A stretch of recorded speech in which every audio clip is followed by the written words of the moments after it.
এমনও বাবা আছে সন্তান জন্ম দিয়েছে 3-4টা সন্তান, এমনও বেটা আছে 10 বছর থেকে আজ পর্যন্ত 42 বছর বাপ বেঁচে আছে, একদিনও আব্বা কয়নি। এমনও সন্তান আছে, কি কয় বাপক ডাকে না, অথচ শ্বশুরক যে আব্বা কথা কর। ওই বাবার দুঃখ যে আমি জন্ম দিলাম, মানুষ করলাম, আমি একটা আব্বা ডাক পেলাম না। কি ভাই, অথচ বাবা ডাক আব্বা ডাক পাওয়ার জন্য যদি সন্তান আল্লাহ বন্ধ করে দেয়, ওই দুনিয়ার মাজারের মাটি হয় না, মোট ডাক্তারের কাছে জমি বেচে টাকা দেয়।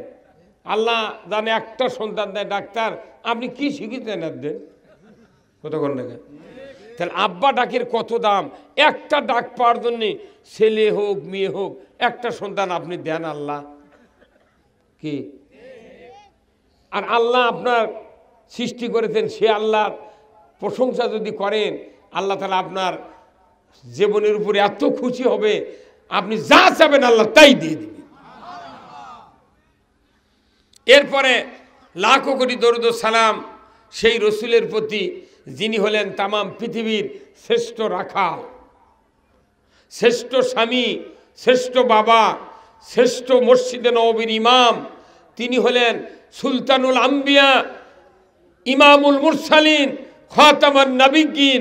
তিনি হলেন তামাম পৃথিবীর শ্রেষ্ঠ সেনাপতি, শ্রেষ্ঠ যোদ্ধা। তেনার আরেকটি গুণ, তিনি হলেন তামাম পৃথিবীর ভেতরে একমাত্র সফল একজন রাষ্ট্রনায়ক। জোরে বল ঠিক কিনা, জোরে বলে ঠিক কিনা। এই মাফলালা ভাই আপনি তো ঠিক জোরে করেননি। রসুলের নেতৃত্ব যদি কেউ মেনে নিতে কার্পণ্য করে, তার 99.% ইবাদত আল্লাহর দরবারে কবুল হবে না। সমস্ত ইবাদতের মূল হলো রসুলের নেতৃত্ব মেনে নেওয়া। কি ভাই কথা কর না কা। আমার বাংলাদেশে সব সুন্নাত আছে, সব ফরজ ওয়াজিব পালন হয়, কিন্তু রসুলের নেতৃত্ব মানতে নারাজ। কথা কর না কা। রসুলের নেতৃত্ব আগে মাইনে নিয়ে তারপরে কোরআনের বক্তৃতা শোনা লাগবে, কিন্তু রসুলের নেতৃত্ব নেতারাই মানে না। কথা কয় না বাড়ি, আপনারা আমার কথা বুঝতে পারতেছেন না। রসুলের নেতৃত্ব নেতারাই মানে না, আবার কয় জোরে আসতে কয় না।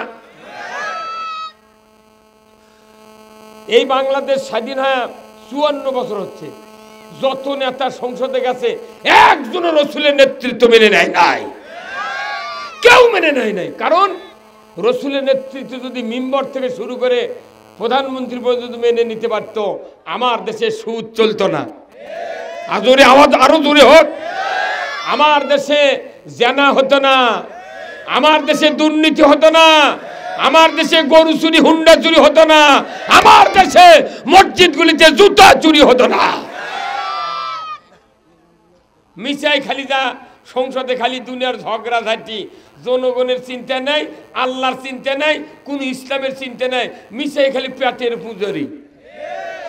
নেতৃত্ব পালো, সারা বাংলাদেশ ঘুরে ঘুরে খালি ই মিল উ মিল ই ফ্যাক্টরি করে সারা বাংলাদেশের গরিব ভেউ কিনবার দিচ্ছে না। হ্যাঁ কথা বল না কেন।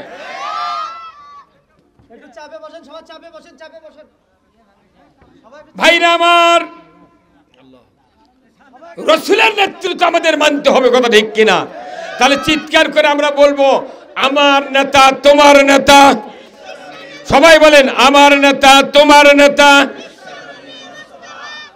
না খন্না ইউনিয়নের লোক এইরকম হলে তো না, কো আওয়াজ হচ্ছে।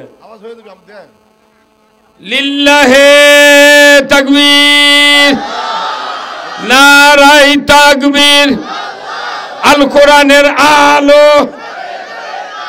এই সংসদে যান, ঘরত গেলে বুড়ো বাপ মরিছে, দাদা মরিছে, আপনিও মারে থুয়ে দেবেন আপনার বেটা ভাজতে। খবরদার, এই কোরআন দেয়া রাসূলুল্লাহ 10টি বছর পৃথিবীর জমিন 12.5 লক্ষ বর্গ মাইল শাসন করেছেন, কথা ঠিক কিনা। তাহলে রসুল যদি কোরআন দিয়ে দেশ চালায়, আমরা কি লই মধ্যে হচ্ছি যে কোরআন দিয়ে পৃথিবী চালাতে ব্যর্থ হব? নেভার। আমার এই কোরআন সংসদে যেতে হবে। তাহলে আল কোরআনের আলো কি বলতে পারবেন? জোরে সরে বলা লাগবে, আল কোরআনের আলো, আল কোরআনের আলো, সংসদে জালো, আমার নেতা তোমার নেতা বিশ্ব নবী মুস্তাফা, লিল্লাহে তাকবীর। আলহামদুলিল্লাহ, আমরা রসুলের নেতৃত্ব মেনে নেওয়ার পক্ষে আওয়াজ তুললাম। এরপরে আসেন এই জামহাটা বাইতুল আকসা মসজিদের উন্নতি কল্পে আজকের এই তাফসিরুল কোরআন মাহফিলের সম্মানিত সভাপতি জনাব আলহাজ আবু তালেব মণ্ডল, প্রাক্তন প্রধান শিক্ষক আতাইল ফাজিল মাদ্রাসা। আল্লাহ ভাইজানকে দিনের জন্য কবুল করুক, বলুন আমিন। ইনি কে?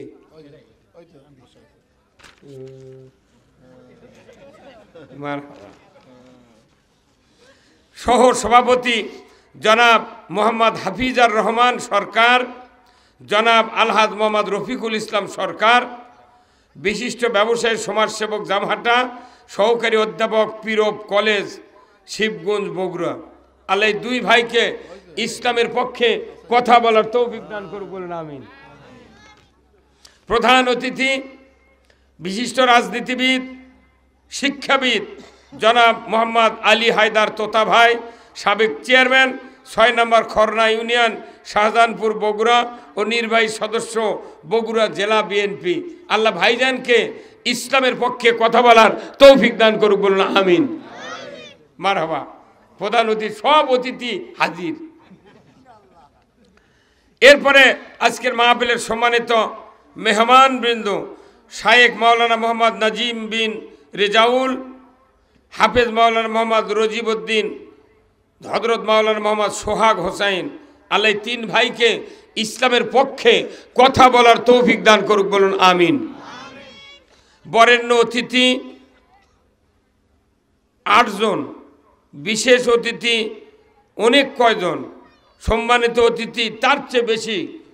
আল্লাহ সকলকে ইসলাম, কোরআন, রসুলের আদর্শ বোঝার তৌফিক দিক ধরে কোন আমিন। মঞ্চে বসা সুধীবৃন্দ, সামনে বসা মুরব্বিনে কেরাম, হাজী সাহেবগণ, বিভিন্ন মসজিদের ইমাম, মুয়াজ্জিন, মুক্তাদি সহ বিভিন্ন রাজনৈতিক দলের নেতৃবৃন্দ, যুবক ভাইরা, পর্দার অন্তরালে হাজারো মা বোনেরা, প্রাইমারি, হাই স্কুল, মাদ্রাসা, কলেজের শিক্ষক মহোদয়গণ, ছাত্র ভাইরা, মসজিদের ইমাম, মুয়াজ্জিন, মুক্তাদি সহ রাজনৈতিক দলের নেতৃবৃন্দগণ, কচি কাচারা এবং আজকের এই মাহফিলের প্রচার মিডিয়ার সম্মানিত মাইকালা এবং ভিডিওম্যান ভাইরা, সবার প্রতি আমার সালাম। আসসালামু আলাইকুম ওয়া রাহমাতুল্লাহি ওয়া বারাকাতুহু। কেমন আছেন আপনারা? আছি ভাই, আলহামদুলিল্লাহ। জামহাটা গ্রাম কর্তৃক আজকের এই জান্নাতের বাগানটা উপচে পড়েছে সন্ধ্যায় ধরে কোন আমিন। আমরা যতগুলো মানুষ আছি এখানে, জিকির করতে বললে আওয়াজ হয় না। জিকিরের একটা অ্যাকশন আছে। কি আছে? অ্যাকশন। প্রত্যেকটা ঔষধের অ্যাকশন আছে, রিঅ্যাকশনও আছে, আছে না? তে আপনার আল্লাহ রাসূল বলছেন, লিকুল্লি শাইইন সিকালাতুন কুলুব আলা বি যিকরিল্লাহ। রসুল বলছেন প্রত্যেক জিনিসের শানযন্ত্র আছে। দা, কুড়াল, বটি যদি মরিচিকা পড়ে তাহলে কর্মকারের বাড়িতে নিয়ে যা, একবার আগুনে, একবার পানিতে, একবার হাতুড়ের পেটন, এরপরে ইয়াদ দিয়ে ডলে চকচকে করতে হয়। কি ভাই? তাহলে মরিচিকা পড়া যে কোনো জিনিস ধারালো হয়, চকচকে হয়। তো প্রত্যেক জিনিসের এরকম শানযন্ত্র আছে। তো মানুষের অন্তর যখন নামাজ কাজা, অন্যায়, অবিচার, মিথ্যাচার, চকুলখুরিতে অন্তর মরে যায়, এই মরা অন্তর যদি আপনি তাজা করতে চান, চকচকে করতে চান, আল্লাহ রাসূল বলছেন জিকিরের বিকল্প কোনো পথ নাই। এখন লোহার উপর শান ধরা যায়, কি কেচি শান দিতে শানত ধরা লাগে হবে, কি কথা ঠিক কিনা? তাহলে আপনার কলজের ভেতরে মুনাফিকি, মিথ্যাচার, নামাজ কাজা, সুদ খাওয়া, অন্যায়, গোয়েন্দাগিরি সব আছে। তো এর মধ্যে শান কেমনি ধরবেন? কত কোনে বারে শান ধরা যাবে? এমনি দাড়ি টুপি দেখলে মনে হচ্ছে জিবরাইল, কিন্তু অন্তর্জাতি ইসলামের বিরোধিতা। এক ডিটল দিয়ে ধুলেও তো কলজা ভালো হবে না। হ্যাঁ কতক্ষণ? তাহলে এই শানযন্ত্র আল্লাহর নবী বলছেন সেটা হচ্ছে আল্লাহর জিকির। সুবহানাল্লাহ বলেন না? ভাইরা আমার, আল্লাহর জমিনে ইজতিমাই ভাবে, জামাতবদ্ধ ভাবে ইমানদারেরা বসে যদি একবারে ঐক্যবদ্ধ হয়ে তৌহিদের কালেমার জিকির করে, রসুল বলেছেন আরশে আজিমে একটা নূরের খুঁটি আছে, থরথর করে কাঁপতে থাকে। আল্লাহ বলেন খুঁটি তুমি স্থির হয়ে যাও, তুমি স্ট্যান্ড আপ হয়ে যাও, খবরদার খবরদার তুমি থরথর করে কাঁপতে পারবে না। সাথে সাথে খুঁটি বলে রব্বুল আলামিন, ওই যে জামাহাটা জান্নাতের বাগানে যে মানুষগুলি আপনার নামের তৌহিদের জিকির করছেন, ওই বান্দা বান্দির তামাম জীবনের গুনাহ যতক্ষণ মাফ না করবেন ততক্ষণ আমি আরশের খুঁটি থামতে রাজি নই। তাহলে আপনি জিকির করবেন আর আরশের খুঁটি আল্লাহর কাছে ভিক্ষা চাইবে, আল্লাহ ওদেরকে মাফ করে দেন। জোরে কোন আল্লাহু আকবার। তাহলে এই জিকির কি আস্তে করলে ভালো হবে না জোরে করলে ভালো হবে? মহব্বত নিয়ে না ইয়ের কি করে? এটা আল্লাহর নামের জিকির। এই কোর্টত গেলে 10 মিনিট উকিল কথা বললে তার 3 মিনিটই কয় ইয়োর ওনার, ইয়োর ওনার। কি আবার যদি কোনো নিম্ন পদস্থ কর্মচারী টিওনো কিংবা ওই এসিলেন যদি ফোন করে, ওই কথাই কত কয় স্যার স্যার স্যার স্যার, কথা কয় না একেবারে, কথার সাথে সাথে নাই, ওই খালি সার সার করে পাগল হয়ে গেছে। তো ওই সারক যাই সৃষ্টি করছে তাকে আবার কিভাবে জিকির করা লাগবে? কতক্ষণ? এই যে তোতা ভাই চেয়ারম্যান, তোতা ভাই যখন চেয়ারম্যান আসছিল তখন মনে করেন ওই কত ভোটার ভোট দিতে কৃষক, খালি এরা ভালোবাসে কৃষক যাতে কোনো কাজের টেজে বাজলে আমার পক্ষে যাতে রায়টা হয়। মেম্বারক ভালোবাসে কৃষক পায়খানার পাঁচ নেওয়ার জন্য, আর এমপি ভালোবাসে খালি বেটার চাকরির জন্য, আর কোনো ওর দিয়ে দরকার নেই। জীবনে কয় না কেউ যে এমপি আমার জানাজা করুক, বেটার বিয়ে পড়াক, জীবনে যায় না। ওরই বিয়ে মানুষ দিয়ে পড়ে লেছে। কতক্ষণ? আমার ভাইরা, ওই রসুল বলেছেন ওই আরশের খুঁটি বলবে আল্লাহ যতক্ষণ পর্যন্ত ওই বান্দাবান্দির জীবনের গুনাহ মাফ না করবেন আমি আরশের খুঁটি থামতে রাজি নই। এমপিক ধরতে পাতি নেতাক লাগে, মন্ত্রীক ধরতে এমপিক লাগে, লাগে না? আর আল্লাহ ডাইরেক্ট বলছেন তোমরা খালি জিকির করবে, আরশ থেকে আমাকে কামনা করবে খুঁটি যে আল্লাহ ওদেরকে মাফ করে দেন। আর যখন খুঁটি মাফ চায় তখন আল্লাহ তাআলা আপনাদেরকেও মাফ করে দেয়। এটা জান্নাতের বাগান। এটা কিসের বাগান? আল্লাহ রসুল বলেছেন ইজা মারার তুমবিল রিয়াজুল জান্নাহ ফারতাউ কলু মারিয়াজুল জান্নাহ কালা হালাকুজ জিকির। আমার রসুল বলেছেন ও দুনিয়ার উম্মতেরা, সাহাবীরা, তোমরা যখন দুনিয়ার জমিনে বেহেশতের বাগানে পরিভ্রমণ করবে তখন তোমরা বেহেশত থেকে ফল সংগ্রহ করিও। সাহাবারা বললেন ইয়া রাসূলুল্লাহ, দুনিয়াতে বেহেশতের বাগান কোথায়? এটা না হিসাবের পর, কিয়ামতের পর। আমার নবী বললেন যেখানে হালকায় জিকির হয়, যেখানে কোরআনের কথা হয়, রসুলের হাদিস হয়, ওই বাগানটাই বেহেশতের বাগান। তাহলে আজকে আপনারা বেহেশতের বাগানে বসে আছেন। অনেক মানুষ বাজারে আছে, বাড়িতে আছে, চিন্তা করছে দেখি বক্তা কি কয়, কথা কর না। আবার আর এই কর্তৃপক্ষ নাই, তারা আবার করছে এনা সভা জমে গেলে হুজুর যাতে এনা আদায় করে। কথা কন। তাহলে আর আপনাকে চিন্তা যে হুজুরানা বক্তৃতা দান করে, তাহলে এটি কয় চিন্তা? বাইরের লোক করছে দেখি কি কয়, কর্তৃপক্ষ করছে টাকা দান তোলে, আর আপনারা করছেন বক্তৃতা দান ফাটাফাটি হয়। কথা ঠিক কিনা? আর সভাপতি প্রধান অতিথি যদি ইসলামের পক্ষে থাকে তাহলে তারা করছে না ইনকে বক্তৃতায় দরকার, আর যদি ওই বক্তৃতা ওনার বিরুদ্ধে যায় তাহলে এক কেশক লিয়ে যাচ্ছে। হ্যাঁ কথা কন। তাহলে চতুর্বুদ্ধি ঝামেলা। কথা কন না কেন? চতুর্বুদ্ধি। আমরা সারা বাংলাদেশে বক্তৃতা করে বেড়াচ্ছি, কিছু কিছু অতিথিকে মুখ কালো হয়ে যায়। কোরআনের বক্তৃতা দিলে মনে হচ্ছে ওর আসমান ভেঙে মাথাত পড়ছে। কেরবা তোর খেপে লাভ আছে? কোরআনত সব আছে।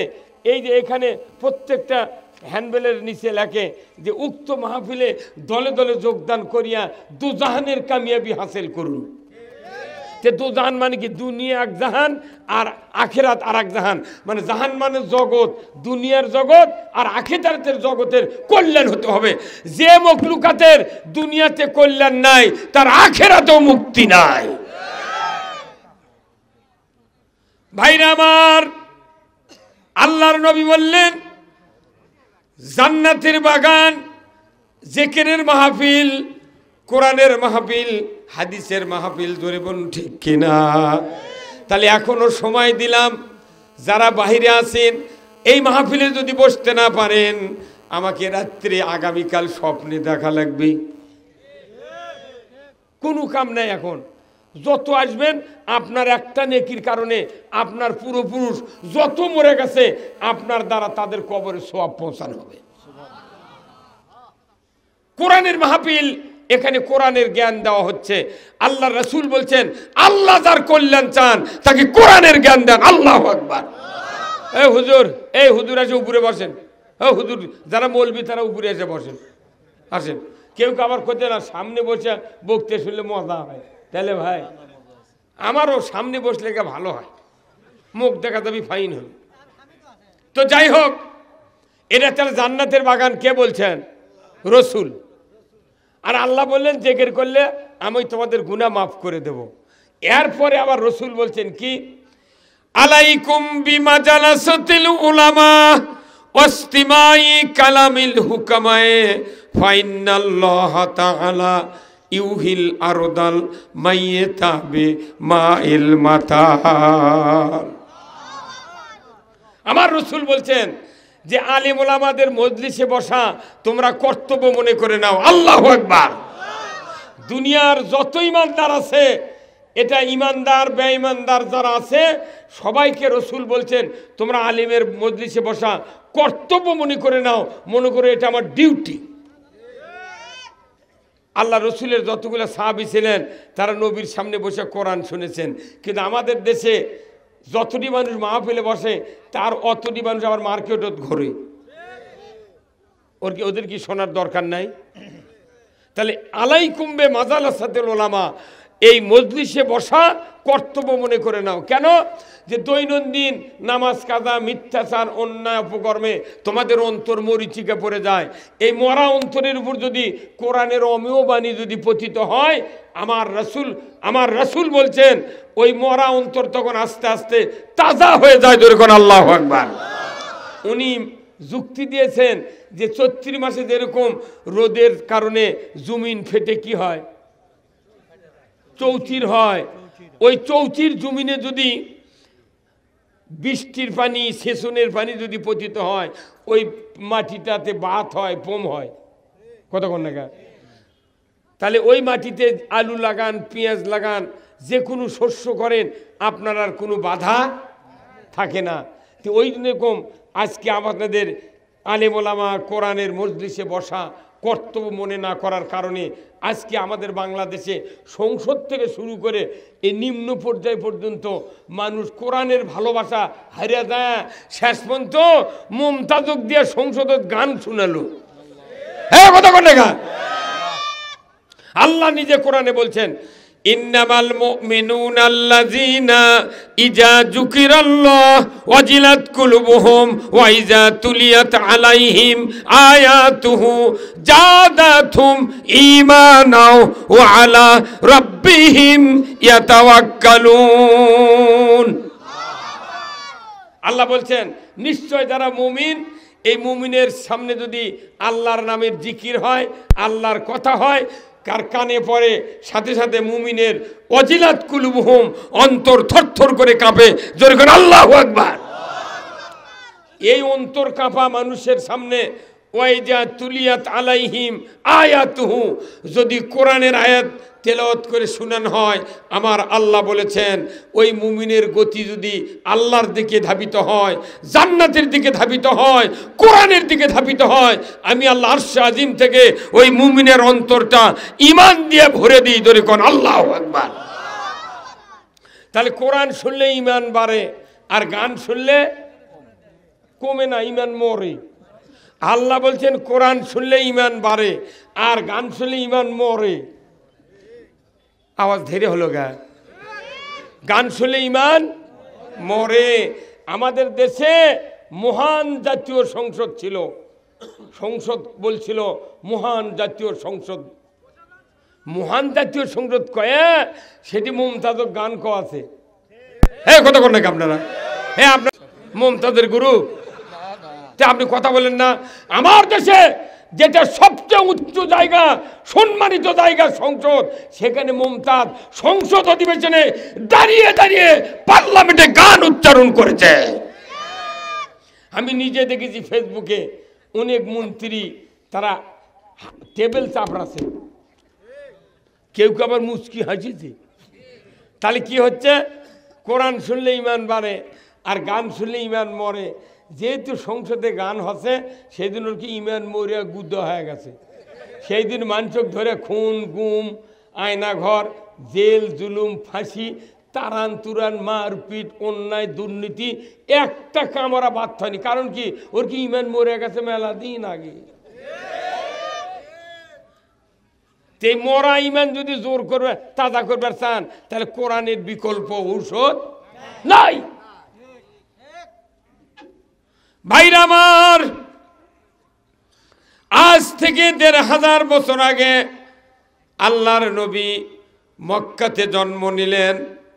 মক্কাতে জন্মের পর ওনার বয়স যখন ১৭ বছর, মক্কার মানুষের আচরণ, কৃষ্টি, কালচার, তাহাজিব, তামদ্দুন ছিল জাহিরেতে ভরা, কথা ঠিক কিনা? সুদ, ঘুষ, জানা, ব্যভিচার, চুরি, চামারি, হাইজাক, লুটতারাজ, এমনকি জীবিত মেয়ে শিশুকে তারা কবর দিতে তারা কুণ্ঠাবোধ করেনি, কথা ঠিক কিনা? বিধবার উপর অত্যাচার, এতিমের উপর অত্যাচার, নানান জুলুম নির্যাতনে পুরা মক্কা নগর অস্থির হয়ে গিয়েছিল।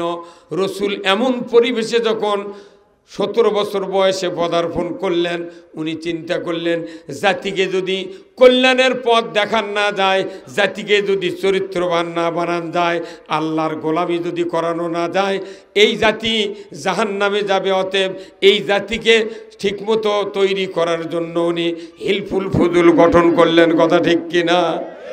১৭ থেকে ২৩ উনি চেষ্টা করলেন, কোনো কিছু উপকার করতে পারলেন না। কিন্তু ২৩-এর পর মক্কাতে দুর্ভিক্ষ দেখা দিল, এমন দুর্ভিক্ষ যে দুর্ভিক্ষের পারাপার নাই। ওনাকে ওনার চাচা বললেন, ওগো ভাতিজা, এত অভাব, আমার সন্তানগুলিকে তো ভরণ পোষণ দেওয়া কষ্ট হয়, তোমার বাবা নাই, তোমার মা নাই, আমার বাবাও আব্দুল মোত্তালেব দুনিয়ার থেকে বিদায় হয়েছেন, কিভাবে সংসার চলবে? এটা বলতে গিয়া আবু তালেব মুহাম্মদকে বললেন, ও মুহাম্মদ ভাতিজা, তোমাকে যদি একটা কর্মসংস্থানের ব্যবস্থা করি তাহলে কি তুমি করতে পারবা? মুহাম্মদ উনি বললেন, ওগো চাচা, কর্মসংস্থান আপনি যেখানে করতে বলবেন আমি করতে রাজি আছি। সুবহানাল্লাহ। মক্কার ভিতরে রসুলের বংশের মতো আর একটা দামি বংশ ছিল না। বর্তমানে পৃথিবীতে, বিশেষ করে বাংলাদেশে কয়েকটা পরিবার, কয়েকটা ফ্যামিলি আছে, কয়েকটা পট্টি আছে। তারই এক নাম্বার হলো চৌধুরী। চৌধুরী, হ্যাঁ, চৌধুরী বাড়ির লোক যদি গরিব হাদা, ফকিরের বাড়ির যদি পট্টি ফকির কিন্তু জমিদার, তারই বাড়ি যদি চাকরি লাগে, ওই চৌধুরী বাড়ির চেহারার মন ভালো থাকবে? কি করে এখানো কাটলে আজ কি? তে মক্কাতে সবচেয়ে বংশের নাম হলো কুরাইশ বংশ। আল্লাহু আকবার। সেই বংশের অর্থনীতির লালবাতি জ্বলে গেছে। কি ভাই কথা কন না? তাহলে সেই মানুষও করছে একটা কর্মসংস্থান করব, তোমাকে একটা চাকরি রাখবো, থাকতে পারবে ভাজতে? বলছে হ্যাঁ, আপনি যা বলবেন তাই শুনবো। এখন তো অভিভাবক আপনি। ভাইরা আমার, আল্লাহর নবীর চাচা আবু তালেব বলল, কয়েকদিন সময় লাগবে, তোমার কাজের ব্যবস্থা আমি করব। উনি আস্তে আস্তে মক্কার ধনী ধনী মানুষের কাছে গেলেন। দেখতে দেখতে এমন একজন মহিলা মালিক পালেন, তার নাম হলো খাদিজা। জোরে কোন আল্লাহু আকবার। খাদিজাকে বললেন, খাদিজা, তুমি তো 7 জন ধনীর ভিতরে 3 নম্বর ধনী মক্কা নগরে। আমার একজন ভাতিজা আছে, খুব চরিত্রবান, আমানতদার, সত্যবাদী, বিশ্বাসী। তোমার বাড়িতে চাকরির ব্যবস্থার জন্য আমি একটু আবেদন করতেছি, তুমি কি চাকরি তাকে রাখবে? বলে ছেলেটাকে নিয়ে আসো। ছেলেটাকে নিয়ে দেওয়া হলো। মুহাম্মদ সাল্লাল্লাহু চেহারা দেখে, তার কথাবার্তা চাহনি দেখে চিন্তা করলো, এত সুন্দর মানুষকে যদি আমি রাখালি দিই তাহলে হয়তো আমার ব্যবসায় বরকত হবে। জোরে কন্যা মারহাবা। আখিরি জামানার নবী রাখালো চাকরি দিয়েছে। প্রত্যেকটা নবী বকরি চড়ে লেছে আল্লাহ। কারণ কি? বকরির জ্ঞান নেই, বুদ্ধি নেই। এই দিক খাতাতি, ওই দিক দা ঘুমত লাগবি কথা, ওই দিক দা মসুরির ডালত লাগিচ্ছে, এই দিক দা আনাদের গাছ খাচ্ছে, নানান ঝামেলা। অতএব এত বড় ধৈর্য লাগবি, এই বকরি চড়ানো লাগবি, ঠিক মতো খাওয়ানো লাগবি। তাহলে এটা কম যোগ্যতা নয়। কি লেখা নাই, পড়া নাই, ডাকলেও শোনে না, উনি খালি দুদি দৌড় মারে, কাককে ডাকিচ্ছে।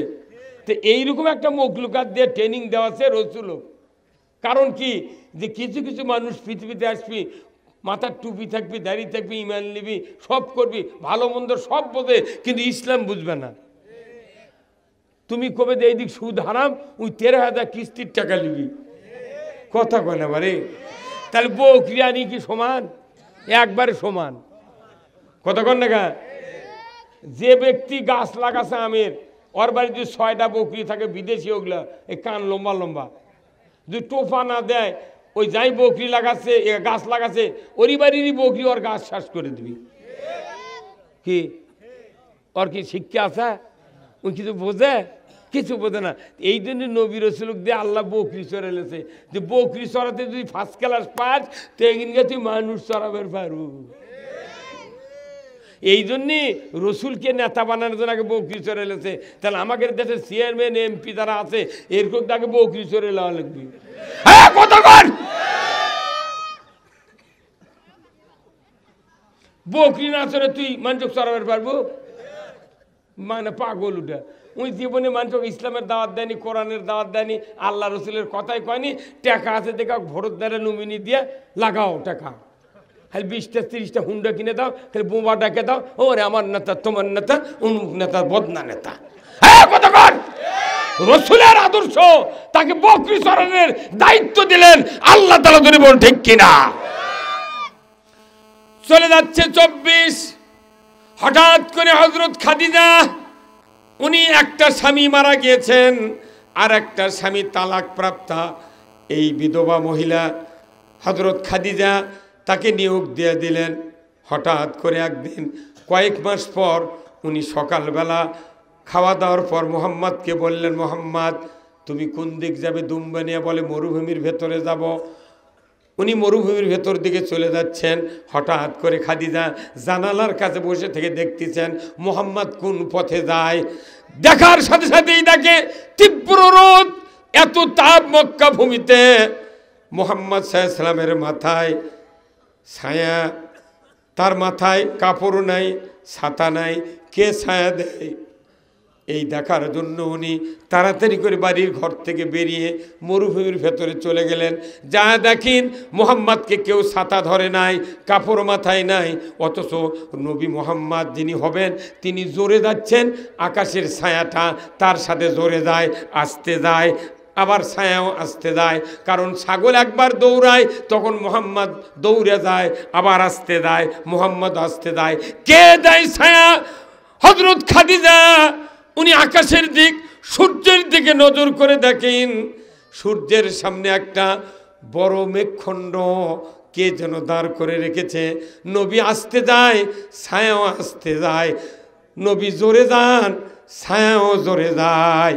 এই দৃশ্য উনি 3 দিন দেখার পর চিন্তা করলে সর্বনাশ, এই লোকটা আমার বাড়ির যেদিন থেকে পার হয়েছে, ব্যবসার উন্নতি, দুমবার 2টা করে বাচ্চা, উটের দুধ বাড়ল, আমার ব্যবসা বাণিজ্য আস্তে আস্তে উন্নতি হচ্ছে। মনে হচ্ছে এই মুহাম্মদ সাধারণ মানুষ নয়, যেহেতু আকাশের মেঘ মুহাম্মদকে ছায়া দেয়। আমরা ছাতি ধরলে বাতাস এলে ছাতি উল্টে যায়, কতক্ষণে গায় কি ভাই? জ্যৈষ্ঠ মাসে ঝড়ির মধ্যে ছাতা ধরছে, যদি ছাতা একটু উল্টো করে যায় তাহলে একবার উল্টে ওই মুখে হয়। আর আকাশের মেঘ ছায়া দিচ্ছে, এর 4টিখানি কথা নয়। ভাইরা আমার, 3 দিন দেখার পর রসুলের বয়স 24-এ পদার্পণ পার হয়ে 25-এ চলে গেলেন। এরপরে রসুলকে, যিনি মুহাম্মদ রসুল হবেন, ওই মুহাম্মদকে সন্ধ্যার সময় হযরত খাদিজা বলছেন, মুহাম্মদ আমি তোমাকে একটা আবেদন করব, তুমি কি মানতে পারবা? মুহাম্মদ সাল্লাল্লাহু আলাইহি ওয়াসাল্লাম বললেন, নবী হন নাই, বলেন মুনিব, আপনি আমার মুনিব, যতই কষ্ট হোক যা বলবেন আমি মাথা পেতে নেব। খাদিজা বললেন, মুহাম্মদ তোমার কাছে আমার একটা আবেদন, একজন স্বামী আমাকে তালাক দিয়েছে, আর একজন বিধবা হয়েছি, আমার শেষ জীবনের একটা ইচ্ছা, তোমাকে আমি চিরসাথী করে নিতে চাই। মুহাম্মদ সাল্লাল্লাহু আলাইহি ওয়াসাল্লাম চিরসাথী মানে বুঝতে পারলেন না। উনি বললেন, মুনিব কথাটা একটু আমাকে পরিষ্কার করে বলেন। উনি বললেন, মুহাম্মদ আমি শেষ জীবনে তোমাকে স্বামী হিসেবে গ্রহণ করতে চাই। মুহাম্মদ সাল্লাল্লাহু আলাইহি ওয়াসাল্লাম ইচ্ছে করলেই বলতে পারতেন যে ঠিক আছে, আপনি যা বললেন মাথা পেতে নিলাম। কিন্তু রসুলের কি আদর্শ, 25 বছরের যুবকের কি আদর্শ। উনি বললেন, ওগো মুনিব, আমার 6 মাস পেটে, যখন আমি আমার মায়ের পেটে বাবা হারিয়েছি, 6 বছর বয়সে মাকে হারিয়েছি, 7 বছর বয়সে দাদাকে হারিয়েছি। ওগো মুনিব, আমার চাচা, প্রাণের চাচা আবু তালেব তার সন্তানকে বিছানার থেকে সরে দিয়ে আমাকে কোলের ভেতর করে নিয়ে এত দূর বড় করেছেন, লালন পালন করেছেন। মুনিব গো, দুনিয়াতে আমার পরামর্শ নেওয়ার কেউ নাই। আমি যতক্ষণ পর্যন্ত না ওই চাচার থেকে পরামর্শ না নেব, একটা কথা আপনাকে বলতে পারবো না। বাংলাদেশের কোন 16 বছরের যুবক যদি এই গ্রামের একটা বিধবা মহিলা কয় যে বীরগাঁও বাজারে একটা বিল্ডিং আছে, সাধারণপুর একটা বিল্ডিং আছে, 15 বিঘা জমি আলু লাগাছি, 10টা গরু আছে, তার 5টাই গাভিন, তে ভাই তোমাকে আমার খুব পছন্দ রে, তোমাকে আমি বিয়ে করবো।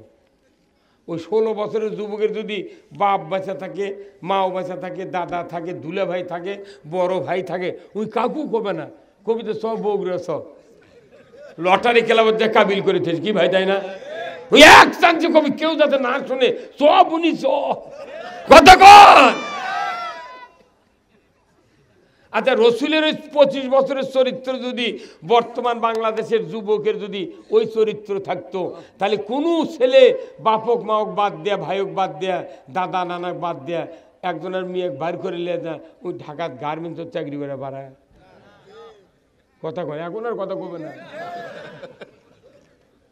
খালি একদিন কথা দিলে ভাই আমি কোনো উমুকের বিটিক বিয়ে করবো, তখনই জামাই কথা আব্বা এর গতিমতি ভালো নয়, ই কেমন উমুকের বিটিক বিয়ে করে থাকছে, তখনই বাপ কথা এক চরে তোর কান ছাড়া ফাটিয়ে দেবো, বদমাইশ, ওর সাথে আমার কিসের পুটুমিতে, তুই পড়বে দিতে পরে খবরদার বিয়ে করে পারবো না। ধমক দিছে ওই দিনই মোবাইলে মেয়ে কথা আর থাকা হবে না, চলো উই যাব ঢাকা।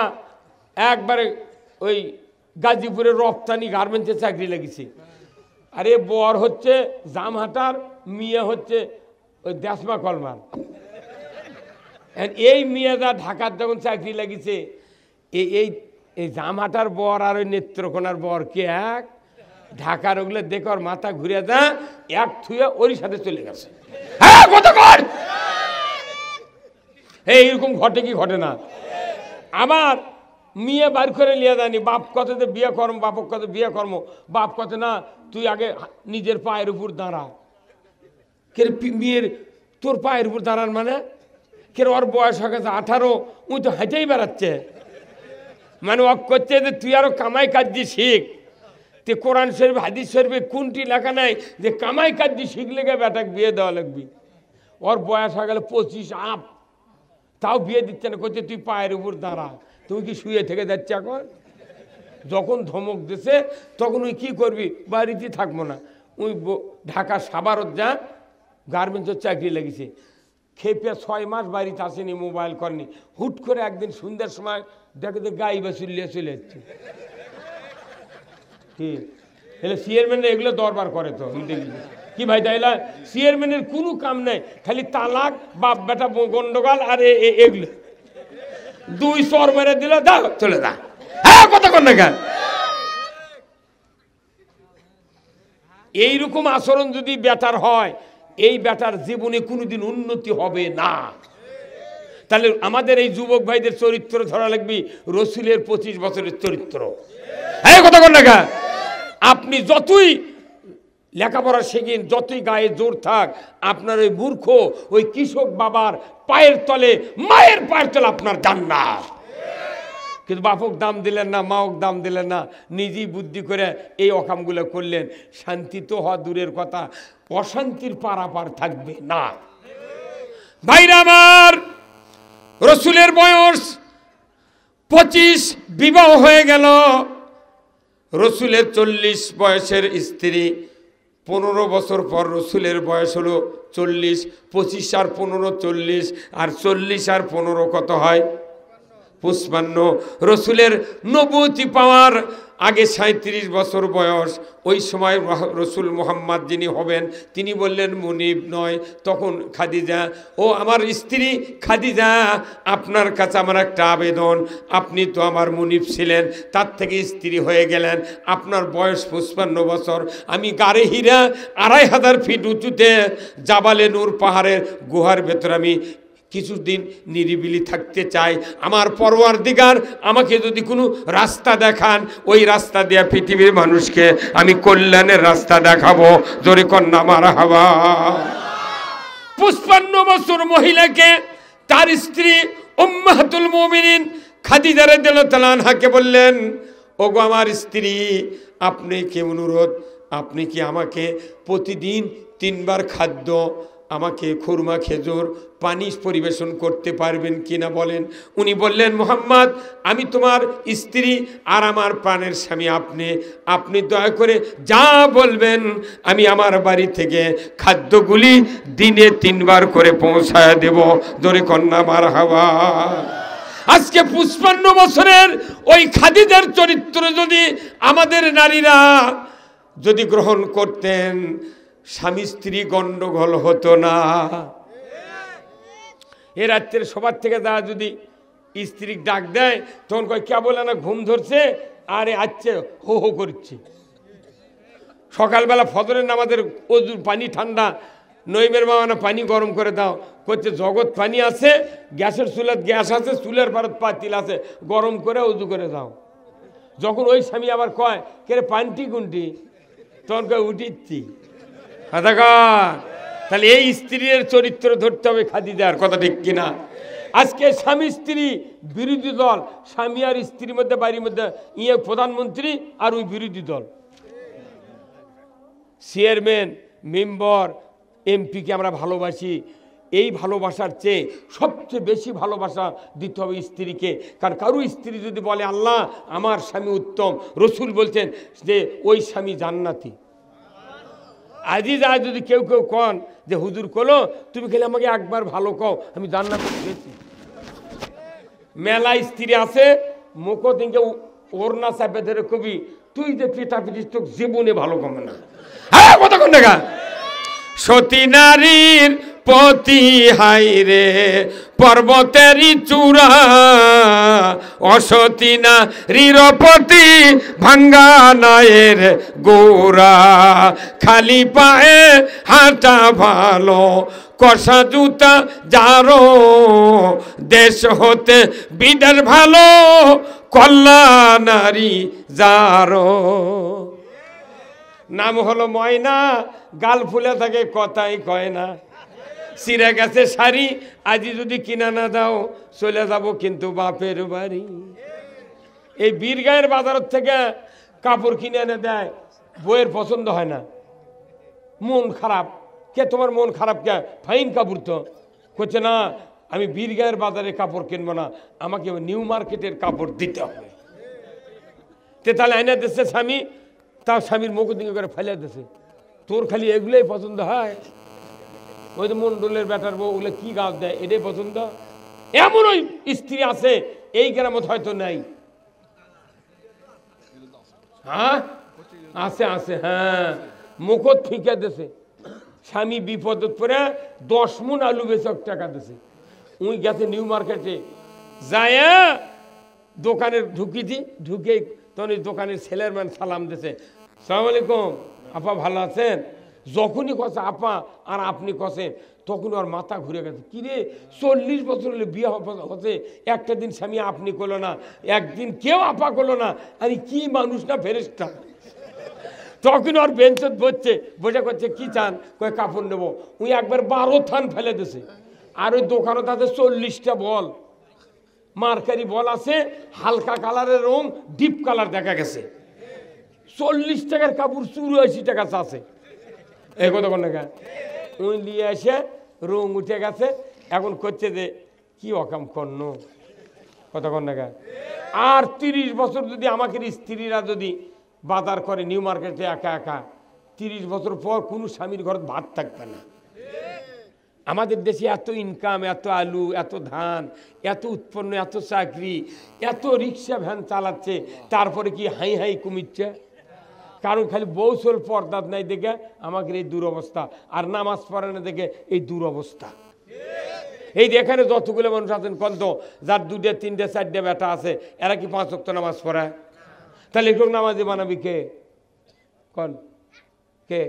তবলিগ পারবে না, জামাত পারবে না, বিএনপি পারবে না, আওয়ামী লীগ পারবে না, ওই চরমোনাই পারবে না, হেফাজত কেউ পারবে না। কে নামাজ কায়েম পড়াবে এর করক? এই কোরআনক জিজ্ঞাসা করতে হবে, কে হুজুর এই কোরআনক বলতে হবে। ভাইরা আমার, আপনার ছেলে নামাজি হলো না, আপনার আমার জীবন লসে চলে গেল। আর যদি নামাজি হয় আপনার আমার জীবন লাভে চলে যাবে। জোরে বলুন ঠিক কিনা? আমার রসুল বলেছেন কাউর সন্তান যদি 5 ওয়াক্ত নামাজি হয়, কোরআন প্রেমিক হয়, মুত্তাকি হয়, এই সন্তান বাবা মা মৃত্যুর পর কবরের পাশে গিয়া সালাম দিয়া একবার সূরা ফাতিহা আর একবার যদি সূরা ইখলাস বিসমিল্লাহ সহ তেলাওয়াত করে, নবীজি বলেছেন একবার সূরা ইখলাস পড়ার সাথে সাথে 10 পারা কোরআনের খতমের সওয়াব ওই সন্তানের নামায় আমল আল্লাহ লিখে দেয়। কয় পারা? কয়বার পড়লে? 2 বার পড়লে? 3 বার পড়লে? ভাইরা আমার, রাসূল নিজে বলেছেন একটা সন্তান নামাজি সে যদি বিসমিল্লাহ সহ 3 বার সূরা ইখলাস তেলাওয়াত করে, তারপরে যদি হাত তুলে দোয়া করে, রসুল বলেছেন এই নেককার সন্তান কবরের পাশে দাঁড়িয়ে যদি বলে রব্বির হামহুমা কামা রব্বায়ানি সগীরা, একবার বলবে, আমার রসুল বলেছেন ওই পিতামাতার কবরের আযাব 40 দিনের জন্য আল্লাহ মাফ করে দেয়। কয় দিন? তাহলে আপনার আমরা যে বেটাগুলো নামাজি হচ্ছে না, আমরা লসে আছি না লাভে আছি? আর খালি মারা যাবেন, সন্তান নামাজি হলো বাঁচে থাকতে, তাহলে আপনার সন্তান তো খালি দোয়া করে।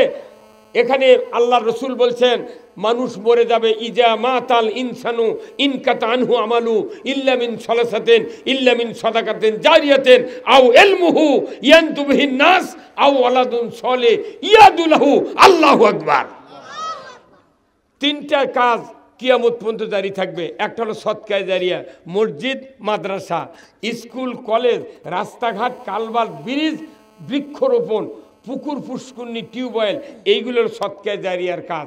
আর এমন এলেম হলো আপনি আজকে যা শুনলেন, আজকে রাত্রে এই কথাগুলি আপনার স্ত্রী বলতে হবে, স্ত্রী আপনাকে উপদেশ দিতে হবে, এই কথাগুলি তুমি কাল আশেপাশের মহিলাকে তুমি বলবে, তারা শুনলো, ওরা আবার বললো। এই করতে করে যদি আপনি মৃত্যু পর্যন্ত 2 কোটি মানুষ যদি এই কথা রুলিং করে, আপনি যে প্রথম পরে যে সওয়াব পেলেন, ওই পরিমাণ সওয়াব এক একজনের থেকে আপনার আমলনামায় লেখা হবে।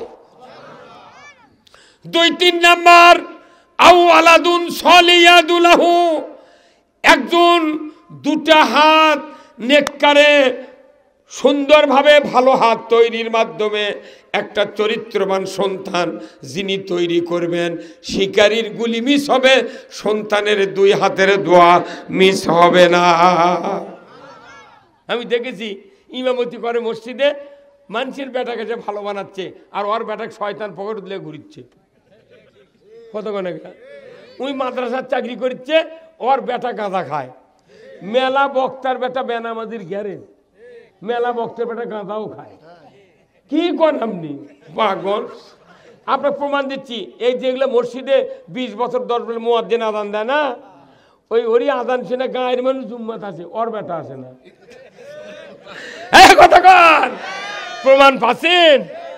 আবার মসজিদের মোতাল্লি যায়, উনি একজনের ফজরের সময় জুম্মাত আসে না, উনি করছে না তো আন্ধারের মধ্যে যাবো, বাড়ি যদি চোর ঢোকে।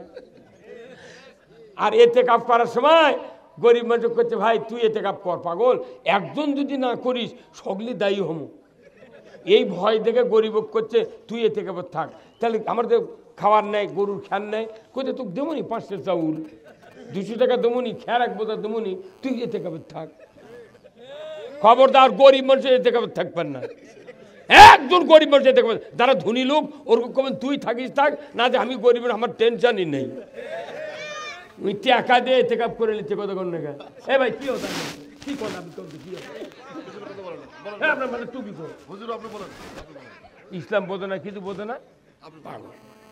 আরে 10 আনা লোক মসজিদে শুক্রবার দিয়ে মানুষ হয়, তাই 10 আনা লোক খালি শুক্রবারে নামাজ পড়ে।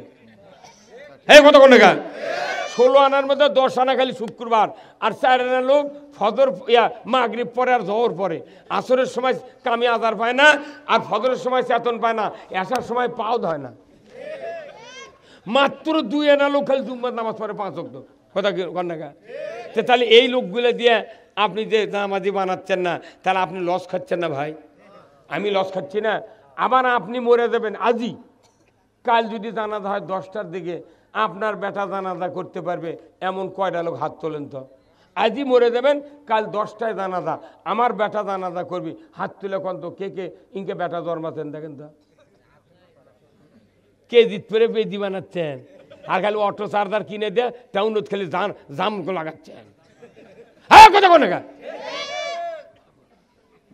আলু লেগে পাতার কি নিচ্ছে, কি জমি রে, আলু হতো সেই মতো।